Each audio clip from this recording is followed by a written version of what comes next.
what I did wrong. So these are running, the edge banding are running from the bottom to the top. So you can barely see it, but you can see the top exposed ends. What I should have done was make the banding all the way across here and do 45 miters on the side here, and then put these in between so they would not be exposed or have any possibility of exposure on the top. So even I still, well, I tell you, I make mistakes all the time. The fun of woodworking is learning how to fix your mistake once you make it to complete the project. So if I had to do it over again, I would do the sequence of the banding different than I did as I have on the assemble box here. Any questions so far on what we've done? Okay, great. So what we're going to do tonight is we're actually going to cut. Yes, I'm sorry. It's Alex. Yeah. You said that your veneer was 100 thousandths, so you're talking about a tenth of an inch thick? So the veneer is not that thick, but what I've done was the banding itself was that thick. Oh. So the banding went through the veneer and into the substrate. So I had a good amount of material to hold to the substrate, even, and it still left it a little bit proud that I could go through with a block plane and a sanding block to make it level with the veneer. Okay. And so, where you had all that tear out when you were doing the router, was that the end grain where you had that problem? Yes, it was ingrained right through here is where I started. Because, you know, typically when you do a cut like this, you want to do the edges first and then come back and clean it up lengthwise with the grain. And as soon as I ran it across, it tore it all apart, and I reapplied another panel here in the bottom. And this was a straight bit, not a spiral or anything, right? Exactly. It was a straight bit. Yep. Yeah. So lesson learned, I don't think I would try to use a router bit again. I just, even when I do this again, because I have a couple more boxes in progress that I'm doing for myself.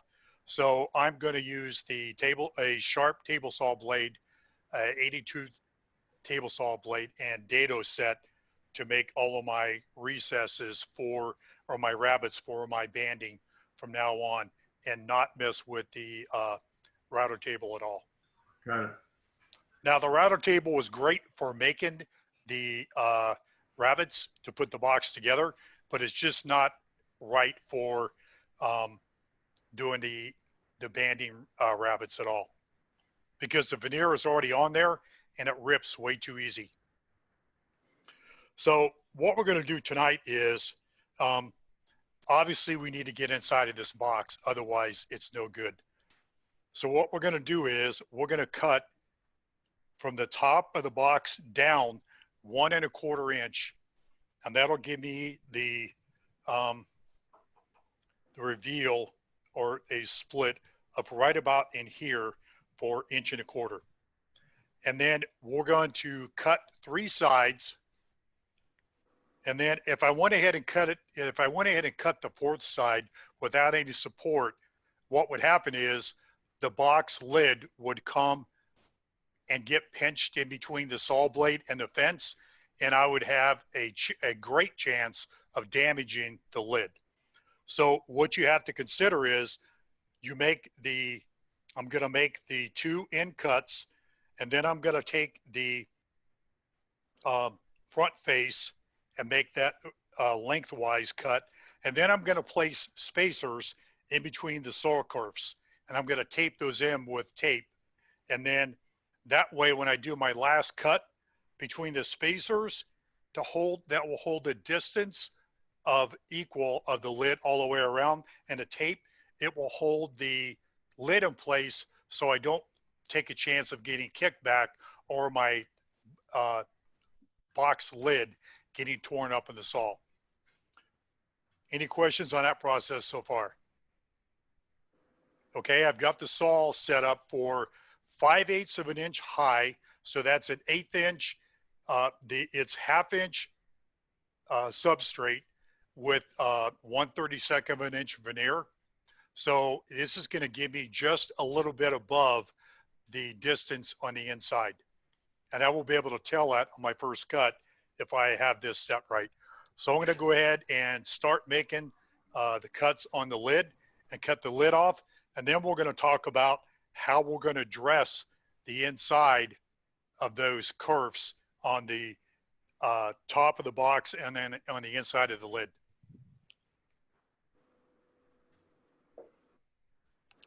Doug? Yes. What type of blade are you using on there? I'm using a just a regular ATD 50 tooth combination blade. Okay, thanks. You know, ideally, it would be great to have an 80 tooth blade, but I found that this blade, it's fairly new. It doesn't tear out too much on the veneer. Okay.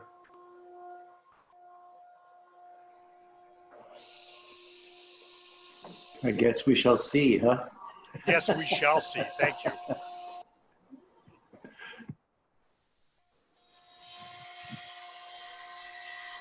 If you go slow, it also helps.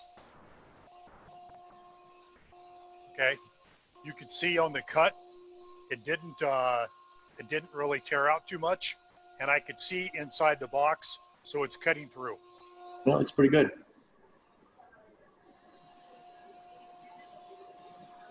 Make sure to keep the box square up against the fence.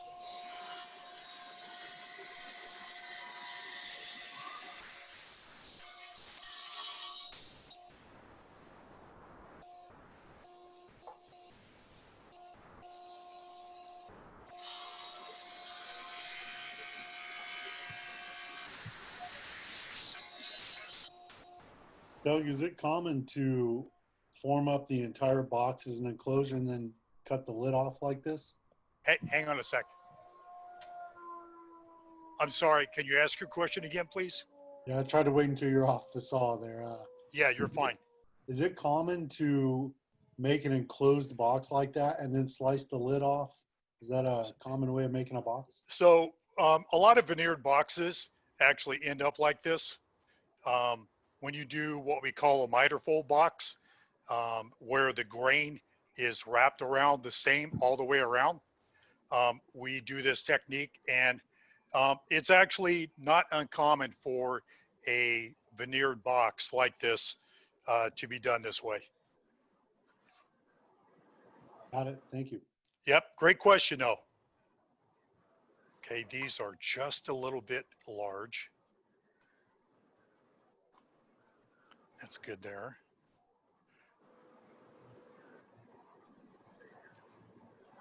And this is why I brought this, just to give this a little bit of bevel. What are you using for spacers, Doug? I'm just using the scrap mahogany. Okay. And are you doing them as a wedge or are they flat? Just a wedge. That's what I'm doing now, is I'm making a little wedge on each one of them. I'm sorry, Doug, that I'm late and have to ask this question because you already said it probably, but what's the purpose in preserving that gap as you go about this process? So if I didn't keep this gap, when I went to do the final cut, the box would risk a chance of getting trapped in between the saw blade and the fence, and it would be like a kickback, and I would end up like gouging out the box. Got it. Just trying to keep it from grabbing the blade. Exactly. Got it. Okay. Yeah. It's not guaranteed a kickback on that. Yeah. What'd you say? What's that, Dallas? Not guaranteed a kickback on that without the wedges. Because of the way it collapses at the end. Yeah. There's nothing to grab onto.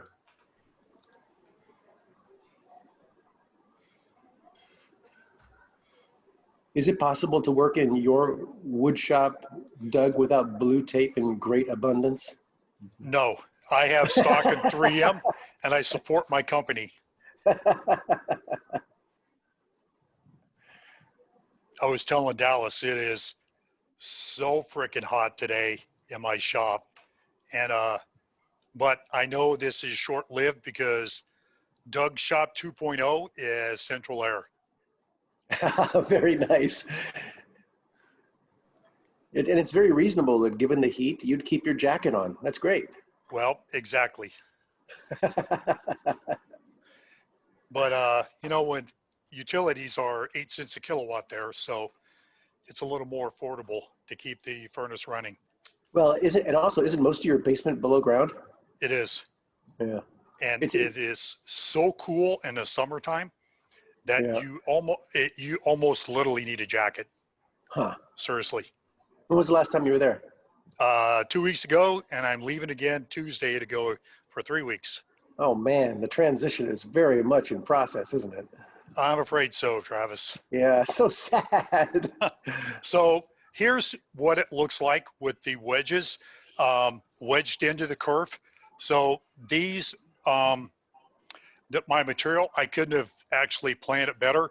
So I put just a little bit of a wedge with my 1-inch chisel and wedged them in so they're going to stay in place. And what I'm going to do now is I'm going to run this across the table saw blade like this up against my fence and make my final cut for my lid. I'll be right back.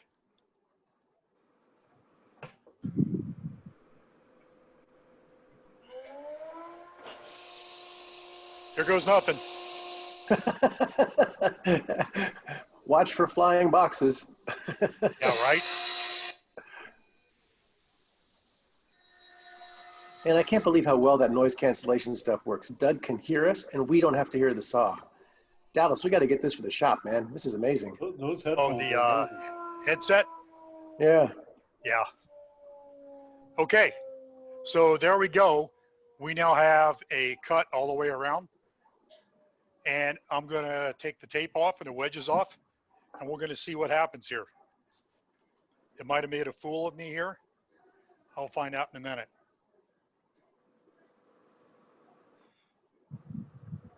Doug, while you're untaping, I'm curious, how much force do you put on those wedges?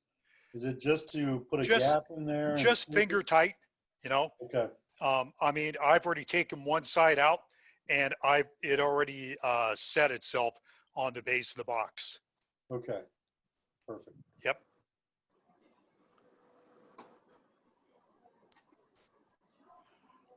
So now we can actually see the inside of the box. I didn't get a lot of tear out even on the inside. You can see I have just a couple of strands where the blade might have been able to come up another 30 or 40 thousandths to get through the inside of the veneer. But overall, I think we're good. Yeah. Got a little burn mark there on the last cut. That's okay, because that's all going to be covered up. So what I want to do is I want to make sure I orient this the way it is, because it's got to match the banding. So just for the sake of what we're doing now, I'm just going to put an A and an A to know that that is the front.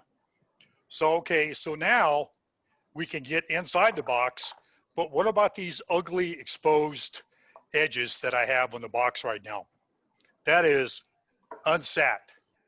Not going to happen on my watch. So what we've done is these are dividers there, Mr. Producer. Here we go. So I've made some mahogany blanks that are 115 thousandths thick. So it's going to come close to the dimension of the banding that we already have installed. And it is, the box total width is 540 thousandths. And the width of my banding is 610 thousandths. So I have about 50 thousandths to go ahead and play with for adjustment. So what we're going to do is we're going to cut these into segments, and we're going to install this. Get this around here so you can see. So we're going to install this over the top, and we're going to miter each edge just like we were mitering a picture frame. And then we're going to go ahead and do this all the way around, and that's going to seal the ugly edge of the box that we're doing. So let's go ahead and get started here.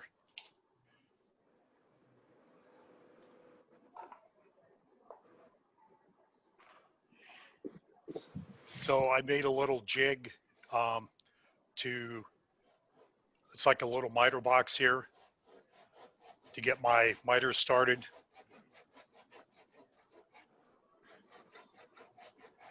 And I'm using my little 10-inch saw to cut this with.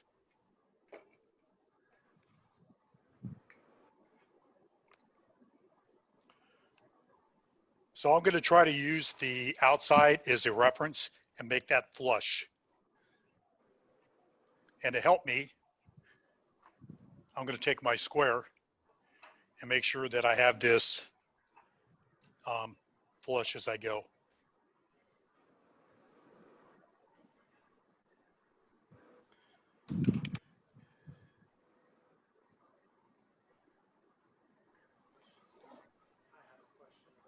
Okay. Marv Miles here. I was wondering why wouldn't it be flush on the exterior, not flush on the interior? You can do either way, Mr.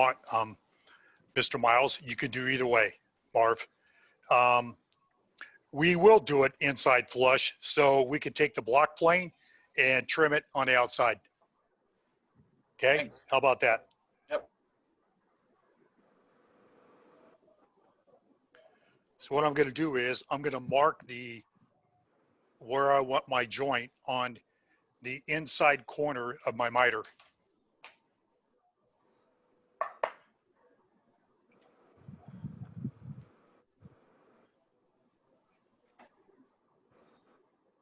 And again, if I'm doing something that's dumb like that, you guys let me know so I can correct myself and get this to a reasonable fitting project here.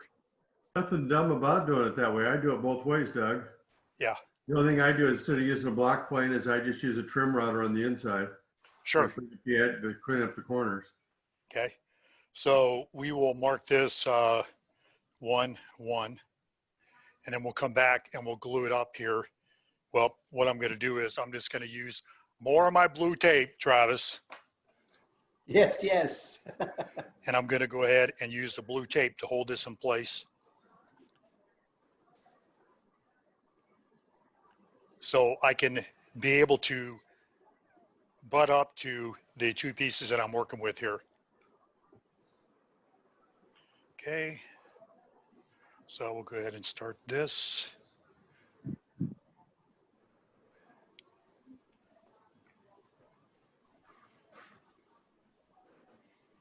And I can already see that this is not a good joint. So what I'm going to do is I'm going to go back and recut my 45 because who knows, my miter box might not be totally true either.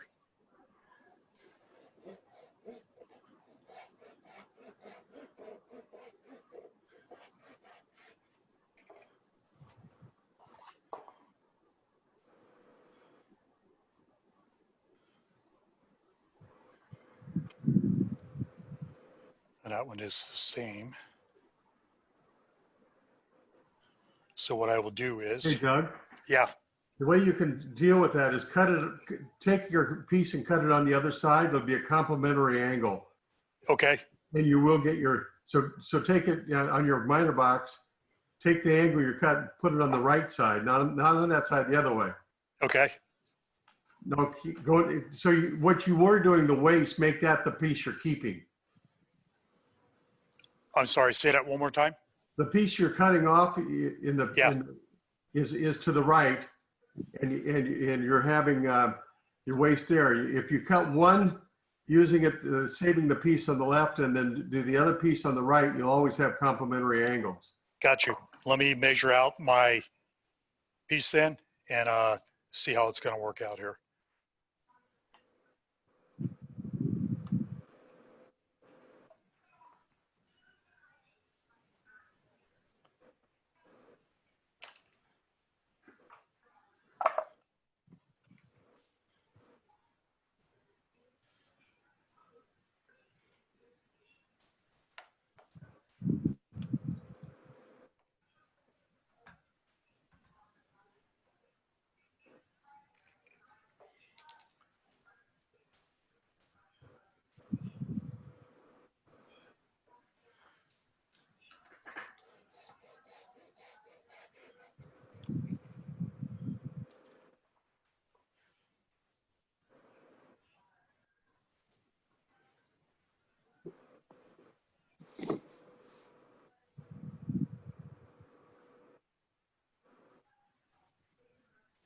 And that did not work out well. It didn't come out? No, I don't know why either. It's okay. So what I'm going to do is just take a block plane and trim it out.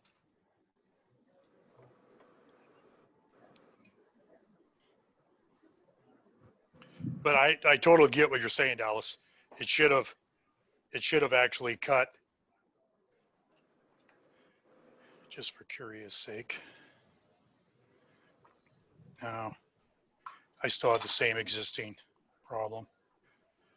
So, fine miters like this do not always come out perfect. So then we have to learn how to deal with them. And ideally, we would glue this down each time before we add it on the next segment. So I need to take a little bit off here. So what I do is I just take the block plane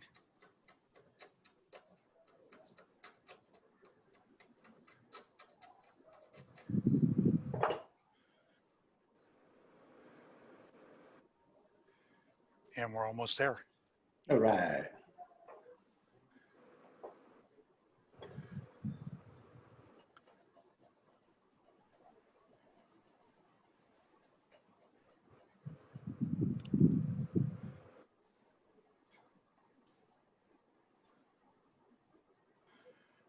All right, close enough for government work.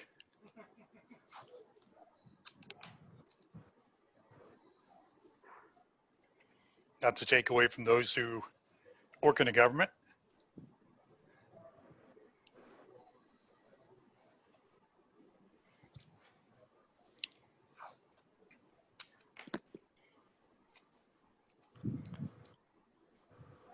But I'm qualified to say that, seeing how I did 37 years in the government. Yeah. That's all. Just a couple.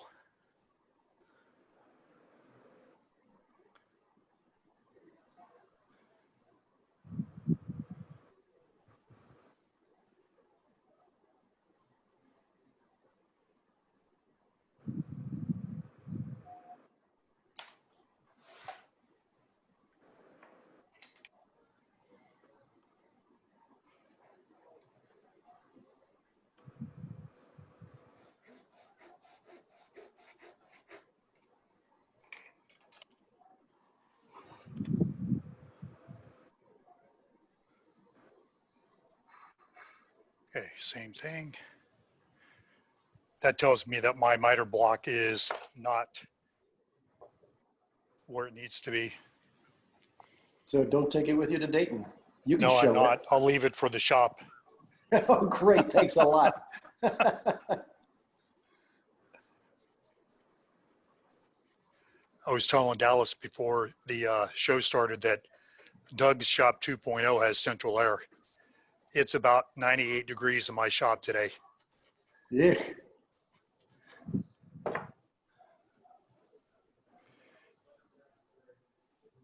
Unfortunately, they don't have solar there, so I have to pay for electricity, but at 8 cents a kilowatt, I can afford You're electricity. fine with that, huh? Well, I'd rather have solar. I really would, Travis. Yeah. But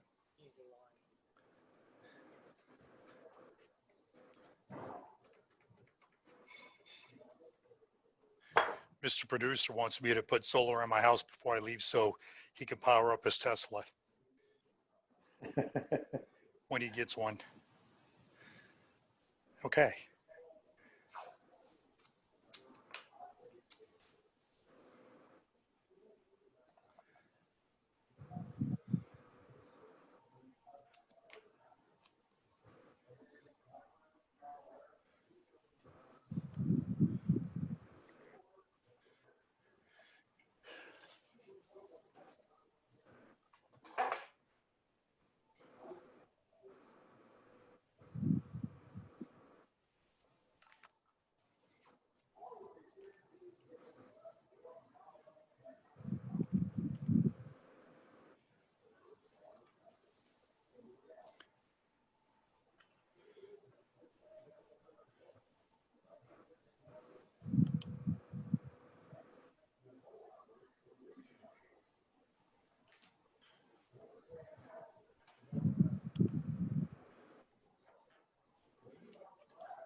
Does this mean we're not going to see your legs, Doug, when you're working in your new shop?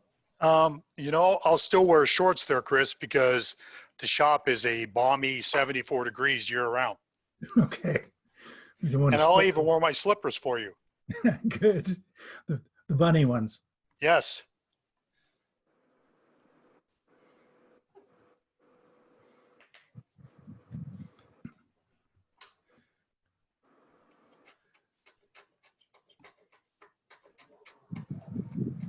And you can find another guy to show us how to make mistakes on video. From which we learn, Doug. That is true. That is true. All mistakes are learning opportunities.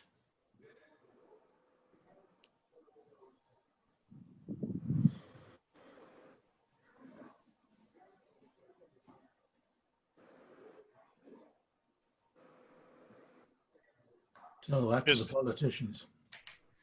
To the point that Mr. Producer is struggling with his 3D printer here, let me tell you. So he might be giving one of you guys a call here one of these days. Happy to take that call. And as he's making comments about you in the chat room. Oh, I'm sure.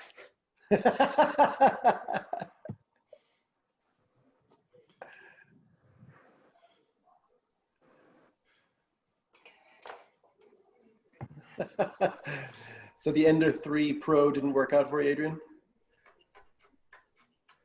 He's asking if the Endro 3 worked out for you. I typed it in chat. So Check chat log. things were fine until we started modifying the existing format. Mm. And then everything went to shit. So that's what he gets for not keeping a shop log on the modifications that we made. Well, it was no doubt a good learning experience, though, I'll tell you. No doubt, no doubt. So here's basically what it's going to look like when it's done. So you're going to have a reveal around the lid, the top of the box as we go along, and it mirrors what we have here. They're not the same width, but I don't want to make this any thicker because aesthetically it looks appealing as I go around. Now, Yeah. I'm not going to take the time to glue this up tonight. I'm going to go ahead and glue this off camera. But what I did want to do was I kind of wanted to show you a little bit about hinges. So I'm just going to put a couple of pieces here across to hold my box lid up. And I kind of want to show you a little bit about hinges because you want them to look aesthetically with the box. So a lot of box makers recommend that you get the hinges before you even start your project. And that's great advice. I actually went online to Rockler and picked out the style of hinge that I wanted before I actually designed the box.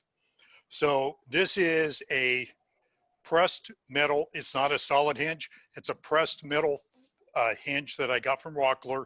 The pair of them were $6. So they're not really super expensive, which is why they're pressed metal.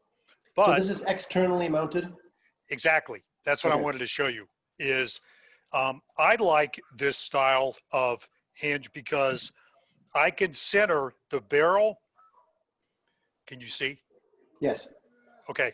I can center the barrel with my seam line between my top trim and my bottom trim. So I want the center of that barrel aligned there. Okay. But what's nice about this style of hinge and why I picked it is it's called a 90-degree stop.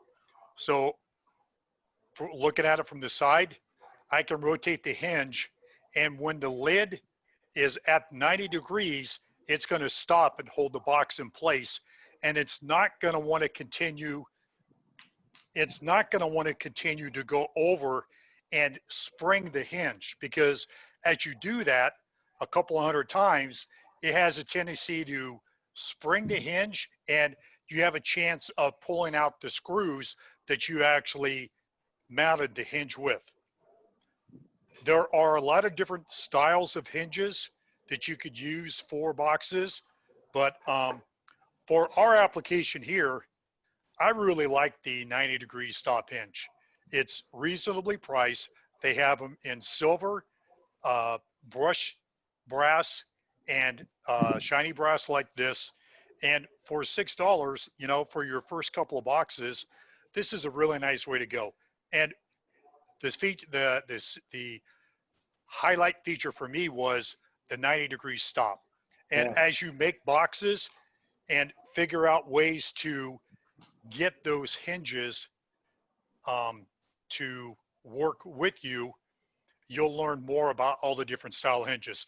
Now, some box makers will put a regular barrel hinge on, and they'll put a little chain on the inside to keep the box from going back this far. Yeah. And they actually have slides to help do that too.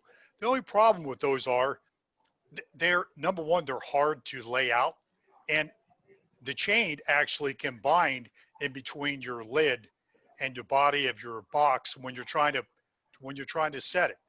So the user of the box is sometimes fussing with that chain to try to get it to fit inside the box. There are certain types of hinges, more expensive hinges, where you can mount them inside of here. So it's almost like a bar hinge that goes in here, and you actually have to mortise in down for the hinge to fall inside the bottom of the box, and then it's mounted flush on the lid of the box. They do the very same thing. They swing the box lid up to 90 degrees and hold it in position here, but you have to be a very precise woodworker to go ahead and mortise this out and get this to the right depth to make that hinge flush with your trim as you go along. Questions? Yeah, can you tell us about how many screws there are in that hinge and how long those screws protrude into the wood? That's a great question. So there are 4 screws, 2 on the bottom, 2 on the top, and the screws are they're pretty good size. They are about 3/4 to 7/8 of an inch long. Okay, and can you remind us what the base material is? Did you have like 7-layer Baltic birch or something? It was 1/2 inch Baltic birch. Okay. Yep. And so that ply would, I always worry about when pressure is applied on the hinge over and over again, the screws separating, stripping, Right. growing loose or whatever. In a Baltic birch like that, with that many layers going in opposite grain directions, it holds pretty well. It holds better than solid wood Okay. because of the very reason of you have multiple layers of Baltic birch. Yeah. So and to be honest, I try to cheat a little bit when I know that I have a good fit. Screw hinges, we could talk for hours on screw hinges themselves. So these are very fragile. So what I like to try to do is I try to go get a steel screw and the size that I'm going to put in here, same thread, and I use the steel screw to set my threads, and then I'll use my brass screws at the very end. Okay. But even when I use the brass screws, I put a tiny bit of thin CA glue on it Yeah. to Okay. help Okay. hold the screw in Yeah, that place. sounds smart. Yeah. Just for that very reason that you talk about of not trying to get that screw to offset. So I don't use a lot, but just a 1/2 drop, Yeah. just enough to help try to help set that screw. Now, That's a great idea. Thank you. of course, I've never had to replace one, so I don't know how hard they are to back out. Right. But it does help give it a little bit of rigidity for the mounting screws themselves. Good. Thank you. So questions. Come on, guys. So this was a fun project. And I hope you have learned some techniques about veneering itself, because that was the jewelry box is a byproduct of what we were really trying to discuss, and that is how can we do veneering. So if you remember right, this was not a solid piece on the inside. We actually glued two pieces up, and I have to look hard, but I can look right here, and here's the seam for the two pieces of veneer that we used on the inside of our lid. Okay.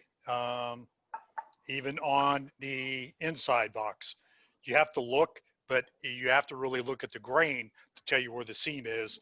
And the seam on the two joints here is actually right here. Yeah.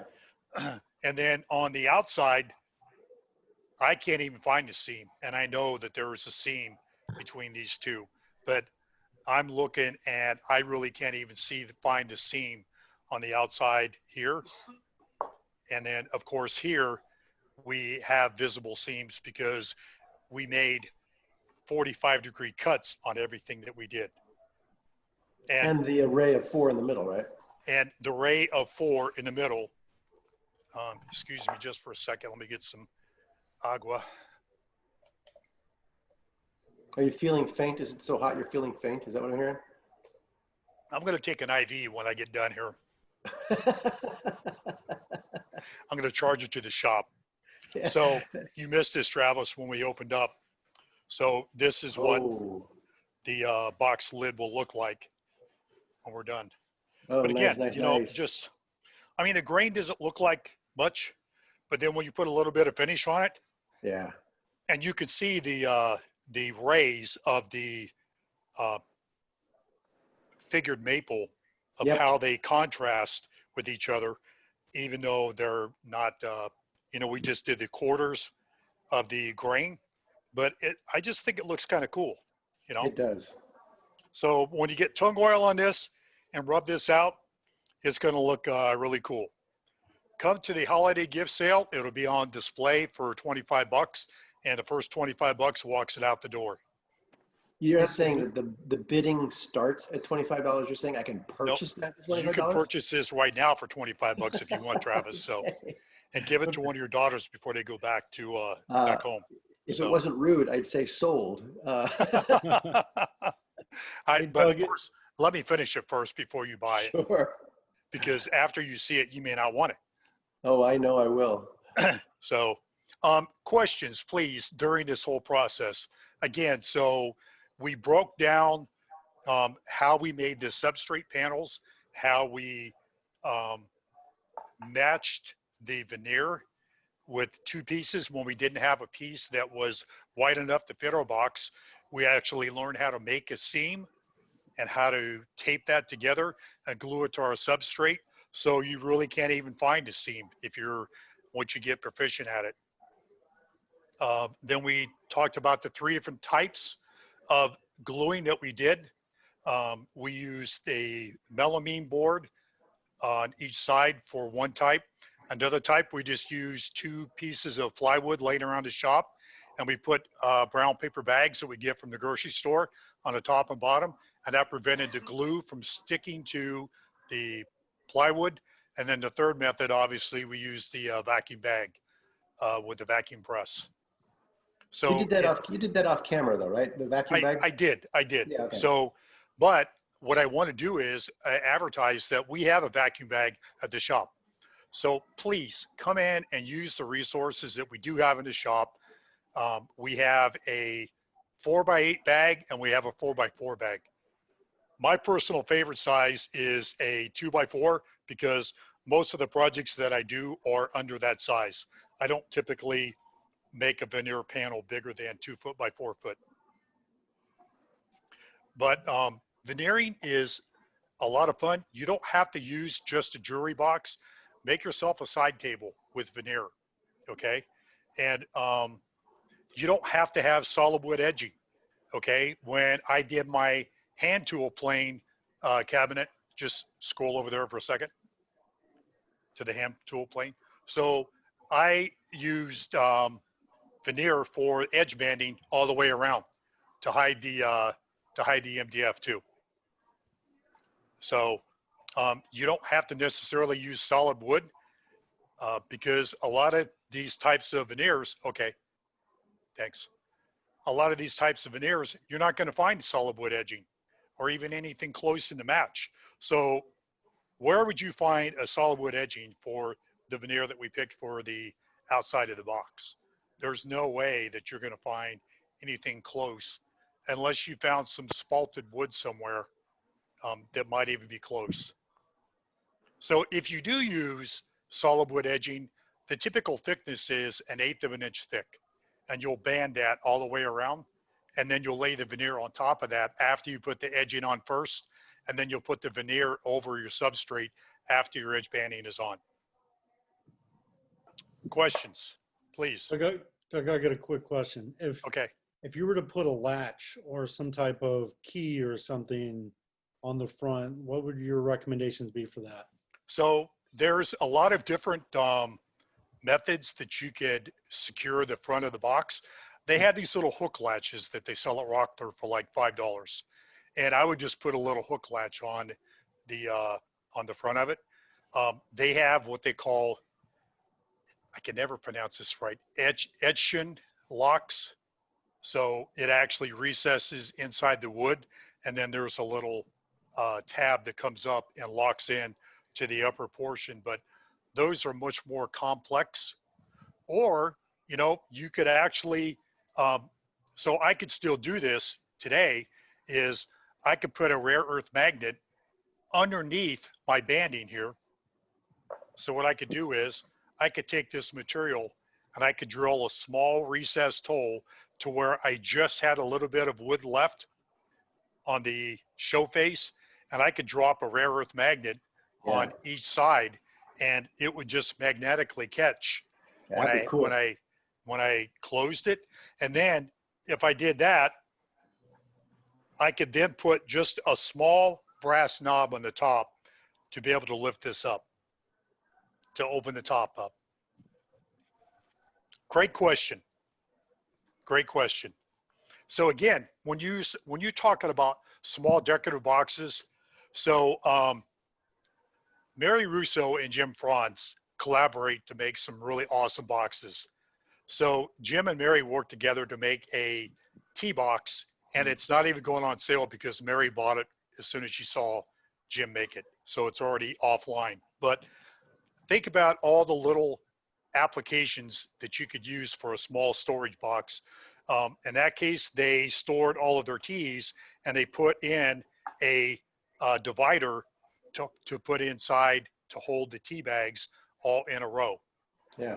You know, somebody that does a sewing, a lot of sewing, you could put dividers in these, and what they teach us at Palomar is that you put insert trays inside here, and if you look at the box that I made in a display case at the member shop, the little pagoda house box, I made a tray insert to fit on the top.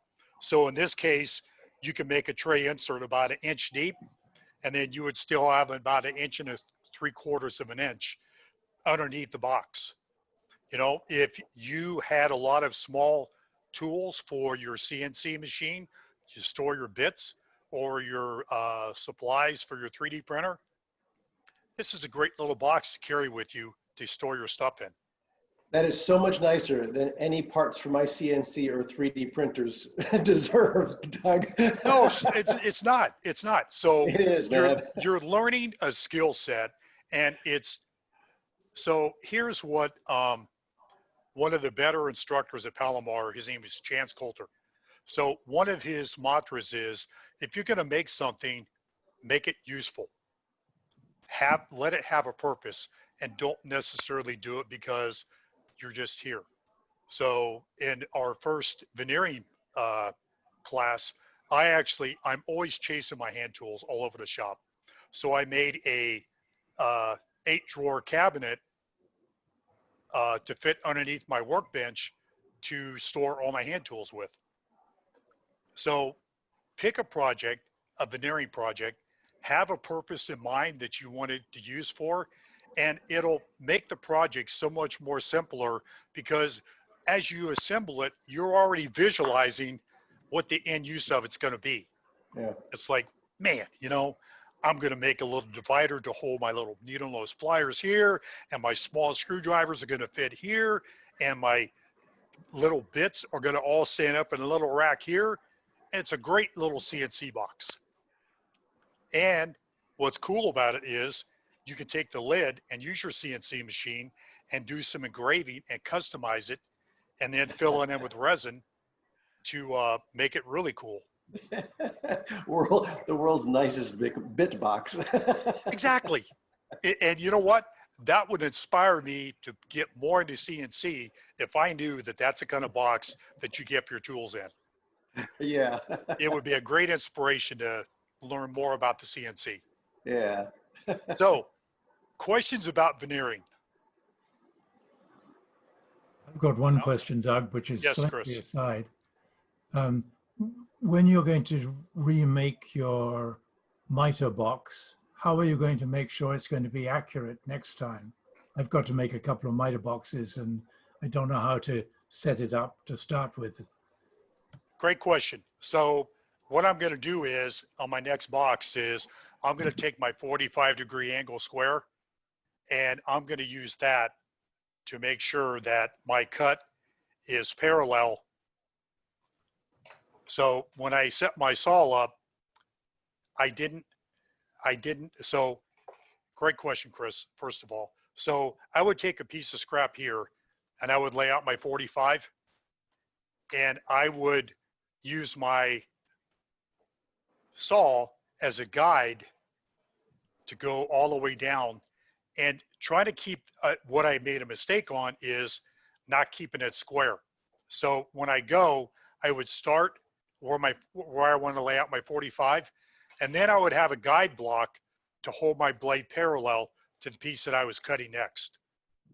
Or what I could do is I could go to my table saw and I could go ahead and cut this piece off perfectly in a 45, but yet use my triangle to set my miter gauge with my saw blade to make sure it's a perfect 45. Okay, good. Does that answer your question? And then you'd have a vertical for the line to follow when you're cutting down. Exactly. Exactly. Good, thank you. Yes, sir. Any further questions? Man, you guys are easy tonight. Hey, Doug, I have kind of just a big picture question about what Sure. you'd like to do. I've learned a lot from you about veneering prior to this and Okay. during this. And I'm wondering, do you do a lot of veneer work just because you like the variety and the flexibility? Or do you prefer working with solid woods? I mean, what do you do a lot of your work in? And what's your bias? Why do you choose to do one or the other? That's a great question. So my personal preference is I don't like to make a lot of case goods or things that are larger than 2 foot square. I like making small, intricate things. If you looked at my little pagoda jewelry box in a display case, that was all just a lot of small detailed work, and that's what I like to do, is just small detailed work.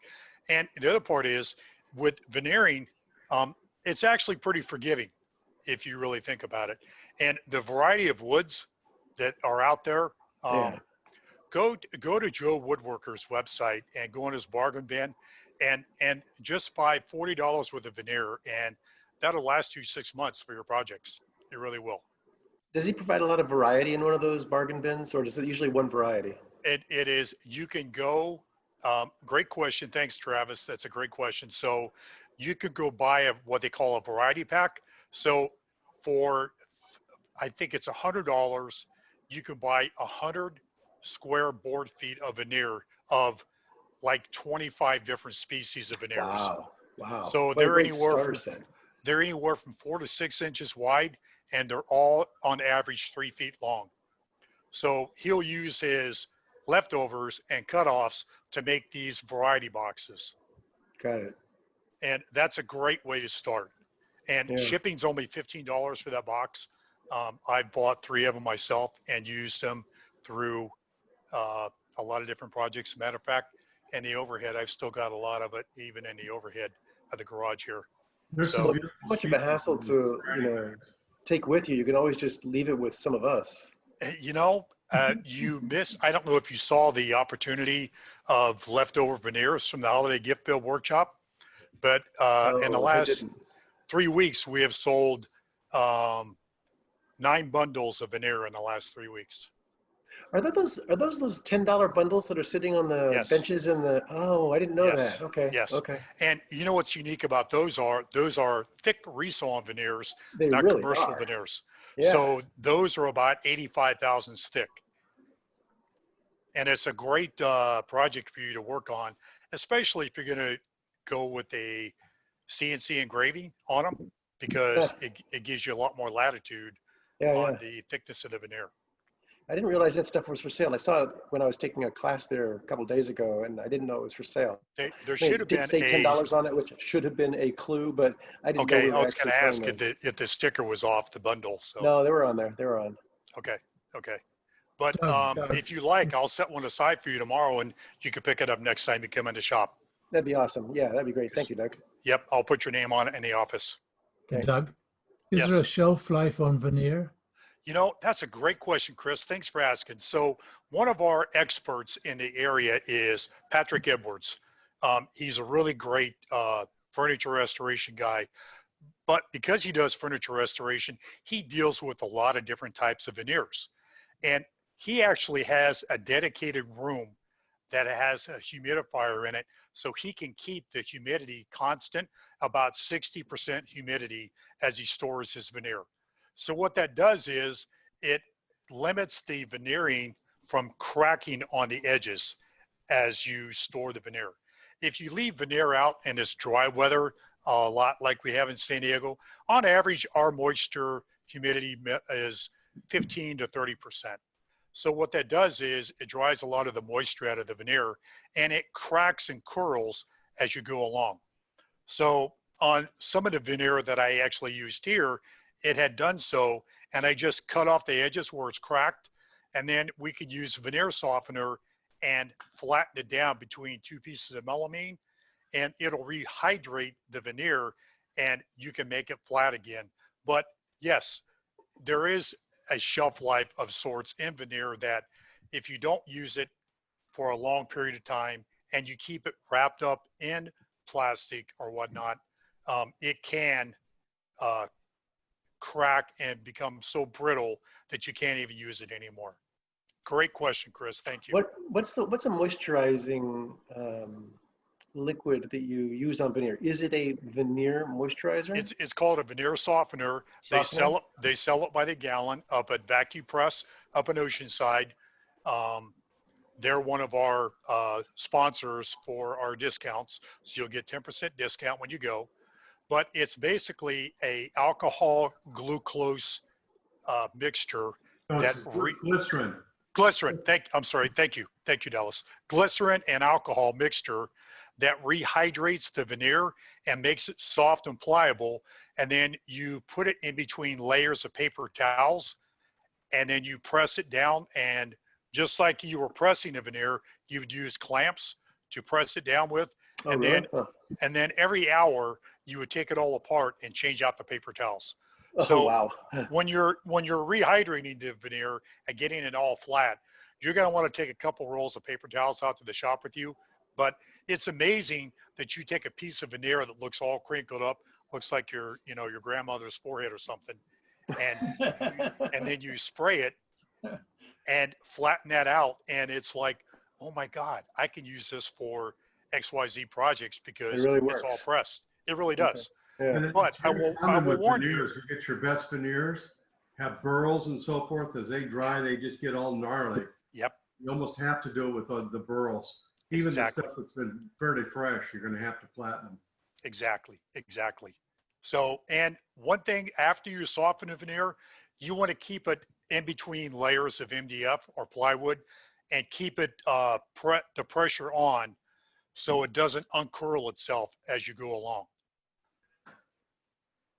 I just learned about Yoseki, which is the Japanese veneering, where they take these little, like almost dowel size chunks of wood Yes. and put them together like a quilt almost. That's what I thought of when I saw it. Yep. It was like a quilt. And then they take I don't know the name of it, a shaver, a planer, a hand tool, and they just shave off really thin pieces of this. I mean, it was incredible to watch. That's what this reminds me of. And you talking about conditioning it made me think that they probably have to do that a lot with that, because it's different kinds of wood, different everything. And they're using solid woods in all those patterns too. So there's not a lot of veneer involved in what they do. So they're basically creating their own veneer, because they glue blocks of wood up and then take the shavings off, like you said, and they're like 35 thousandths of a shaving.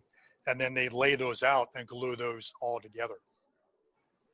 It's an amazing talent. I'd love to go see it myself in Japan.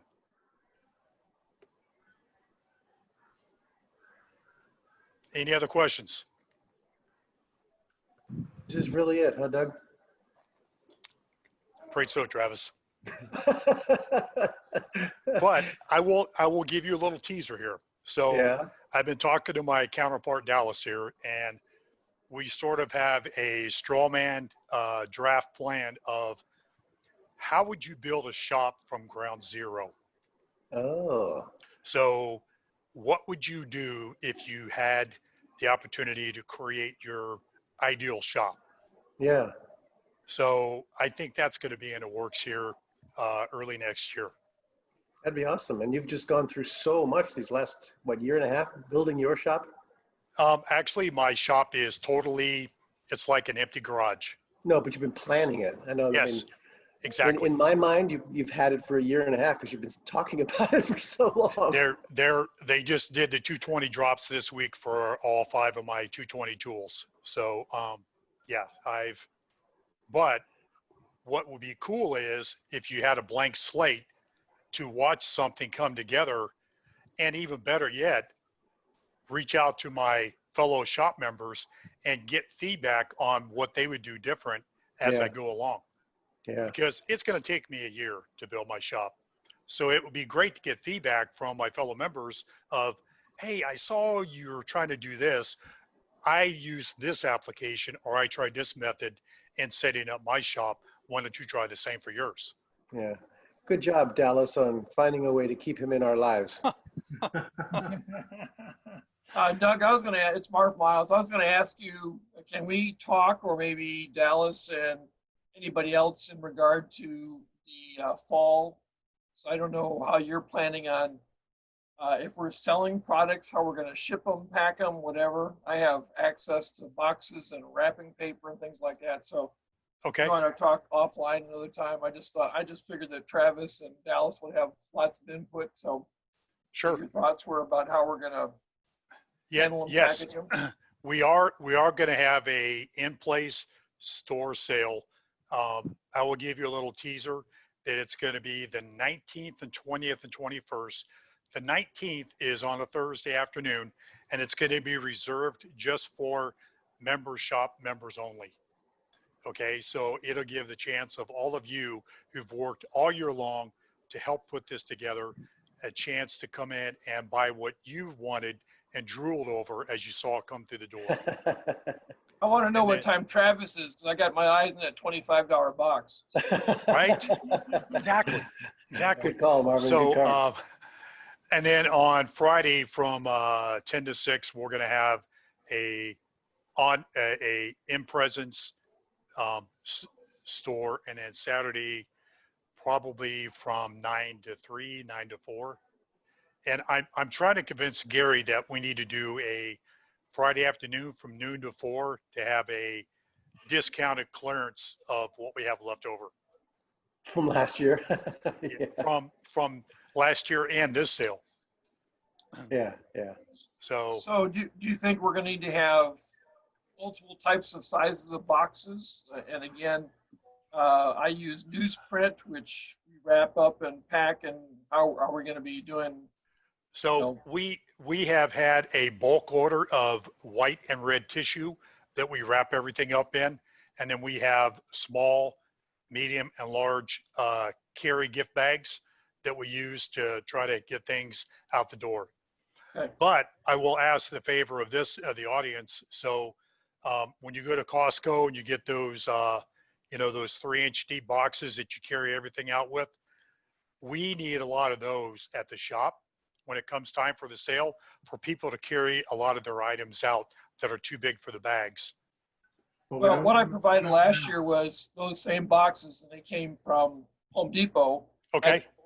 I painted the paint brand Bear in red paint, so we didn't see that, but I just picked up 6 of them today. So, I mean, anytime you go to Home Depot, go to the paint aisle, and sometimes they break them down, or help yourself if there's 2 cans left in a box. So, That's perfect. That's perfect. Thank you, Miles. okay. So obviously we need dozens of those, probably. I wouldn't say more than 2 dozen. Okay. Because we have we some don't left want over to from count last them. year. I don't know if Gary still got them or. We do. We Okay. have some from last year too. Thanks, All right. Marv. All right. Any other questions? Travis, Thanks, you have any Doug. public announcements you want to make? Not that I can think of. I'm just thinking about how you need to get inside where it's air conditioned. Yeah, I'm good. I'm good. Okay, good. Time So- for a beer. Yeah, I think it is. I'm going to go inside and pop a cold one and watch the AGT results tonight. So Hey, Doug, I do think of one thing. For those of you who don't know, there was this idea we had 2+ years ago that people coming into woodworking from the outside with no experience having grown up with it, with nobody around them to give them the insights they needed for a good start, they needed some place to get help. And what Doug is doing now, started off as this fast start program at general meetings. And so he'd cover saws one time, and then marking tools another, and he'd always have such great turnout. It was a half hour before the actual general meeting. And then he stepped up and generously offered to do these. And we've had 2 complete series as well as some independent classes. It's been a huge contribution for people just wanting to get started. And Doug, you've made a big difference. Really, really I appreciate that. what you've done. It was an honor to invite everybody into my shop, and it may not be as nice as what we have at the member shop, but it was fun interacting with everyone to see how we could build a couple of basic projects. Yeah, the only scarring part is seeing your legs. That's Come on. This has been great. Okay, thank you, Doug. Okay. Thanks, Doug. Thank you Okay, very much, everybody. Thank you very much, Doug. You're Thanks, welcome, Doug. Travis. And I will tell you that Mr. Producer is probably going to take you up on your offer of maybe some 3D printer help. Great. Thank you. Okay. Thank you. Thank you, guys. I appreciate it. Have a great night. All right. Bye-bye. Take care. Bye-bye.